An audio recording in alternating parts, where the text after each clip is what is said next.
नमस्कार दोस्तों, स्वागत है आपका हमारे यूट्यूब चैनल पर। तो ये अनुपम बुक का अगला डिक्टेशन होगा और ये अभ्यास 11 का कुछ बचा हुआ भाग और अभ्यास 12 का कुछ भाग होगा। तो डिक्टेशन शुरू करेंगे 3 सेकंड में।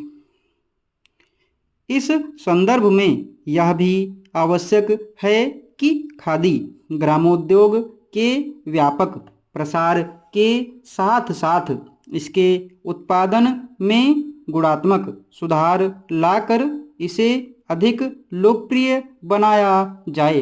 खादी से जुड़े मूलभूत उद्देश्यों से बिना विचलित हुए खादी उद्योग का आधुनिकीकरण और विकास इसकी प्रोन्नति तथा समृद्धि के लिए आवश्यक है।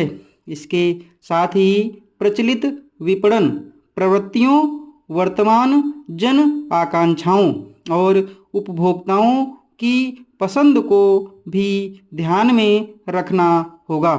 चरखे के आधुनिकीकरण पर भी ध्यान दिया जाना चाहिए।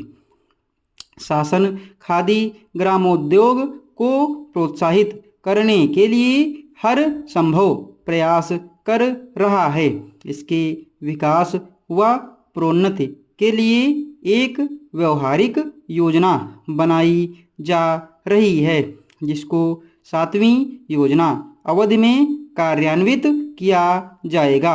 आशा है इसके लिए खादी उद्योग के क्षेत्र में अनुभवी लोग तथा इसके विशेषज्ञ भी अपना योगदान देंगे। शासन इस उद्योग को ग्रामीण क्षेत्रों में रोजगार सृजन का सशक्त माध्यम बनाने के लिए कृत संकल्प है और इसके मार्ग में आने वाली बाधाओं तथा समस्याओं का निदान करने की दिशा में पूर्ण प्रयासरत है। इसके अतिरिक्त खादी के वस्त्रों को पहनने से व्यक्ति में स्वदेश की भावना उत्पन्न होती है तथा व्यक्ति को यह स्वाभाविक रूप से अनुभूति होती है कि उसने बेरोजगारी जैसी भीषण समस्या के समाधान हेतु अंशमात्र योगदान दिया है। हमारे देश के अधिकाधिक लोगों में यह भावना यदि उत्पन्न हो जाए तो इससे रोजगार उपलब्ध कराने की दिशा में बहुत सहायता मिलेगी तथा विदेशी कपड़ों के लिए जो बहुमूल्य विदेशी मुद्रा चुकानी पड़ती है उससे बचा जा सकता है।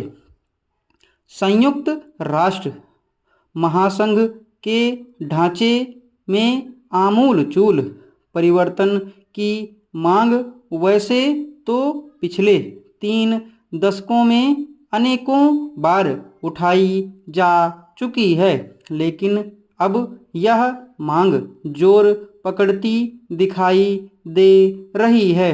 कई देशों के राजदूतों तथा भारतीय नेताओं ने इस संगठन के ढांचे को अधिक प्रजातांत्रिक बनाने तथा सुरक्षा परिषद के मुकाबले संयुक्त राष्ट्र महासभा को अधिक अधिकार सौंपे जाने पर बल दिया है। ध्यान रखने की बात यह है कि संयुक्त राष्ट्र संघ का गठन इसलिए हुआ था कि युद्ध न हो। इसके पहले लीग ऑफ नेशंस संगठन था जो इस उद्देश्य में विफल हो चुका था। लीग ऑफ नेशंस के रहते हुए भी द्वितीय विश्व युद्ध के दौरान जो तबाही हुई उसी चिंता और चिंतन के फलस्वरूप 24 अक्टूबर 1945 को संयुक्त राष्ट्र संघ अस्तित्व में आया।